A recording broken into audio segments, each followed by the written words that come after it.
প্রশ্ন এসেছে যে কোন পশু দিয়ে কোরবানি করা যাবে না, অত্যন্ত গুরুত্বপূর্ণ। ঈদুল আদহার দিনের করণীয়।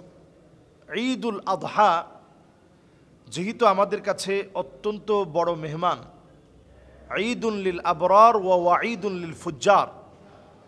ঈদ হচ্ছে নেককারদের জন্যে, আর বদকারদের জন্য হচ্ছে বৎসনা। তো আল্লাহ রাব্বুল আলামিন যে ঈদ আমাদেরকে দিয়ে থাকেন, এর মধ্যে অত্যন্ত গুরুত্বপূর্ণ হচ্ছে ঈদুল আদহা। 10ই জিলহজের মোবারক এই ঈদুল আদহা, এটি আমাদের কাছে এতটাই দামি। এই জিলহজের প্রথম 10টা দিন আল্লাহর কাছে অত্যন্ত দামি। এর মধ্যে ঈদুল আদহাটা এত বেশি দামি, এই দিনটা যেন আমি সুন্নার কিছু আমল দিয়ে নিজেকে পরিবর্তন করতে পারি। ঈদুল আদহার অনন্য আমল হচ্ছে, আমি আপনি প্রত্যেকে প্রথম কাজটা হচ্ছে সকালবেলায় খুব সকাল করে জাগ্রত হওয়া। দ্বিতীয় কাজটি হচ্ছে আমরা ফজরের নামাজ পড়ে এসে সুন্দর করে আমরা গোসল করব, নিজে গোসল করব, সন্তানদেরকে গোসল করাবো। গোসল করে 3 নাম্বার কাজ হচ্ছে তাতুইব মানে সুগন্ধি ব্যবহার করা। 4 নাম্বার কাজ হচ্ছে আমি আপনি নতুন যে জামাটা আছে অথবা ভালো যে জামাটা আছে ওই জামাটা আমরা পরিধান করব। ভালো জামাটা পরিধান করার সময় নবী সাল্লাল্লাহু আলাইহি সাল্লাম আমাদেরকে একটা দোয়া শিখিয়েছেন। দোয়াটি হচ্ছে এই, আলহামদুলিল্লাহিল্লাযী কাসানি হাযা থাওবা ওয়া রাযাকানিহি মিন গায়রি হাওলিন মিন্নি ওয়ালা কুওয়া। এই দোয়াটা পারলে আমরা পড়ব যে আল্লাহ আপনি আমাকে পোশাকটা পরিয়েছেন আমার কোনো ক্ষমতা কোনো শক্তির কারণে না, আল্লাহ আপনি আমাকে তৌফিক দিয়েছেন বিধায় আল্লাহ আমি পড়তে পেরেছি। এই দোয়াটা পড়ে নেয়। 5 নাম্বার কাজ হচ্ছে সন্তানদেরকে সাথে নিয়ে ঈদগাহের দিকে যাওয়া। 6 নাম্বার কাজ হচ্ছে কোরবানির ঈদে কোরবানির পশুর গোশত দিয়ে খাওয়ার চেষ্টা করা, কোনো কিছু না খেয়ে বের হওয়া, কোরবানির পশু দিয়েই খাওয়া। 7 নাম্বার আপনার আমার কাজ হচ্ছে, 7 নাম্বারের সুন্নাহ হচ্ছে খতিবের কাছাকাছি গিয়ে খুবই নিঃশব্দে কথাগুলো শোনা। 8 নাম্বার কাজ হচ্ছে আমরা যেই পথ দিয়ে যখন যাব, পথে যাওয়ার পথে আমরা পড়তে থাকবো আল্লাহু আকবার আল্লাহু আকবার লা ইলাহা ইল্লাল্লাহু আল্লাহু আকবার ওয়ালিল্লাহিল হামদ। এরপর আমার আপনার জন্য 9 নাম্বার কাজ হচ্ছে আমি আপনি যখন খতিবের কাছে গিয়ে কথাগুলো শুনলাম, এরপর আমি আপনি যখন কোরবানি করব, এই কোরবানি করার পূর্বে কোরবানির নিয়মগুলো খতিবের আলোচনা থেকে শিখব। 9 নাম্বার কাজ হচ্ছে আমি আপনি নামাজের পরে সুন্দর করে আমি আপনি নামাজের পরে কোলাকুলি করব, তাহনিয়া অভিবাদন বিনিময় করব, মুসাফা করব। একজন আরেকজনের সঙ্গে দেখা হলে বলবো তাকাব্বালাল্লাহু মিন্না ওয়া মিনকুম, তাকাব্বালাল্লাহু মিন্না ওয়া মিনকুম সালিহাল আমাল। এর পরের কাজটি হচ্ছে 10 নম্বরের মৌলিক আমার 10ই জিলহজের বড় কাজ কোরবানির পশু জবাই করা। এই কোরবানির পশু জবাই করার আগে আপনি আমি চুল নখ কাটবো না। জবাই করার সময় আমরা সবাই মিলে একত্রে বলবো বিসমিল্লাহি ওয়াল্লাহু আকবার, বিসমিল্লাহি ওয়াল্লাহু আকবার। কেউ যদি বিসমিল্লাহি আল্লাহু আকবার বলে এতেও কোনো সমস্যা নেই, দুইটাই হাদিসের মধ্যে আসছে। বিসমিল্লাহি ওয়াল্লাহু আকবার বলে পশু জবাই করা হবে, ওই দিনের সবচেয়ে সওয়াবের কাজ। 11 নম্বর কাজ হচ্ছে যেহেতু আইয়ামে তাশরিক 9ই জিলহজ থেকে শুরু হয়েছে, 13ই জিলহজের আগ পর্যন্ত আমি আপনি প্রত্যেক নামাজের পরে আল্লাহু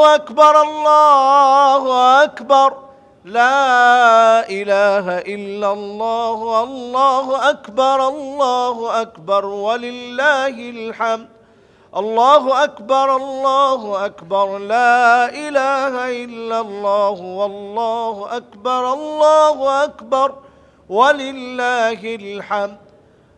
এভাবে করে আইয়ামে তাশরিকের দিনগুলোতে উচ্চ কণ্ঠে আমরা এই তাকবীরগুলো দিব। এরপরে 12 নম্বর কাজ হচ্ছে এই আইয়ামে তাশরিকের দিনগুলো 9 জিলহজ থেকে 13 জিলহজ মোট এই 23 ওয়াক্তে যারা মা বোন আছেন তারাও ঘরের মধ্যে আপনারা এই আমলটা করবেন। মোটামুটি একটা সাউন্ডে আপনারা মেনটেন করে আল্লাহু আকবার লা ইলাহা ইল্লাল্লাহ আল্লাহু আকবার ওয়াল্লাহু আকবার ওয়ালিল্লাহিল হামদ। আমি আবার বলছি আল্লাহু আকবার লা ইলাহা ইল্লাল্লাহ আল্লাহু আকবার ওয়ালিল্লাহিল হামদ। আমরা বলার চেষ্টা করব ইনশাআল্লাহ। 14 নম্বর কাজ হচ্ছে আমার আপনার জন্য সুন্নাহ এই সময়ে, যেহেতু আইয়ামু আকলিন ওয়া শুরবিন ওয়া তাহমিদিন, এই সময়টা খানা পিনার সময়, এই সময় রোজা রাখা যাবে না। 5 দিন রোজা রাখাকে আল্লাহ নিষেধ করেছেন। এর মধ্যে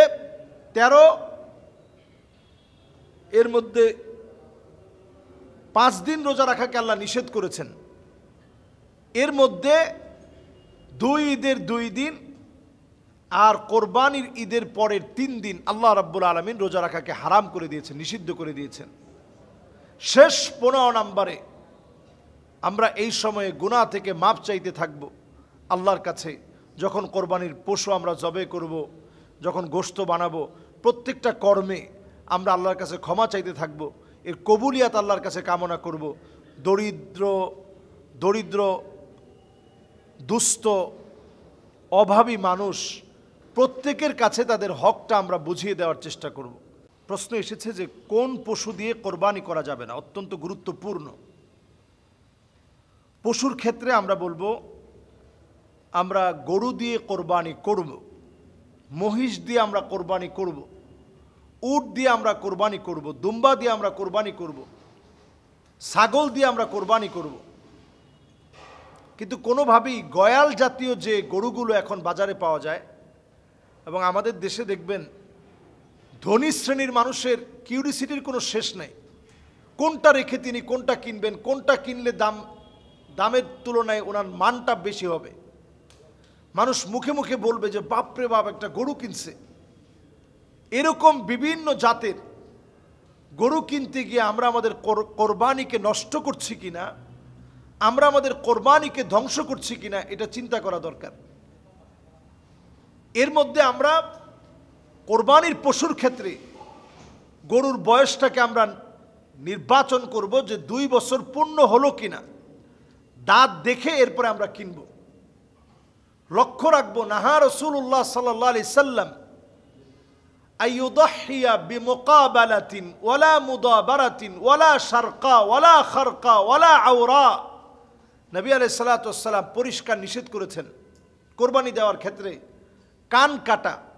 এখন দেখবেন বিভিন্ন ট্যাগ লাগানো হয়, ওই ট্যাগের মধ্যে কানটা ছিদ্র হয়ে গেছে, এটা আমাদের খবর নাই। ব্রাহ্মা জাতীয় বিভিন্ন গরু বিভিন্ন ট্যাগ দিয়ে, এগুলো কোন নাম্বারের বংশ পরিচয় সহ সার্টিফিকেট সহ বাংলাদেশে আসে, এবং আমরা এগুলার বংশীয় গরু বলে মনে করি। এগুলোর দেখবেন কান কাটা আছে। নবীজি সাল্লাল্লাহু আলাইহি সাল্লাম নিষেধ করেছেন কানের একটা অংশ কাটা, মাঝখান থেকে কাটা, কিছু অংশ কাটা, এই জাতীয় পশু দিয়ে তোমরা কোরবানি দিও না। আওরা, যে পশুটা অন্ধ হয়ে গেছে ওই পশু দিয়ে কোরবানি দিও না। যে পশুটার শিং ভেঙে গেছে, একেবারেই মূল থেকে উঠে গেছে, ওই পশু দিয়ে কোরবানি দেওয়া যাবে না। হ্যাঁ, শিং যদি সামান্য একটু ভেঙে যায়, আনার পথে সামান্য একটু ভেঙে গেছে, 2টা শিংয়ের একটা শিং অর্ধেকটা ভাঙা আছে, এটা দিয়ে কোরবানি দেওয়া যাবে। কিন্তু একেবারে মূল থেকে উঠে গেছে, কিছু আছে যেটা শিং উঠেই নাই, ওটা দিয়ে কোরবানি দেওয়া যাবে। কিন্তু যেই পশু যার শিংটা একেবারে গোড়া থেকে ভেঙে গেছে, ওই পশু দিয়ে কোরবানি দেওয়া যাবে না। এমন দুর্বল যেটা হেঁটে কোরবানির জায়গায় যেতে পারে না, এমন পশু দিয়ে কোরবানি দেওয়া যাবে না। যেটা একেবারে একটা চোখ পুরা উপড়ানো, এমন পশু দিয়ে কোরবানি দেওয়া যাবে না।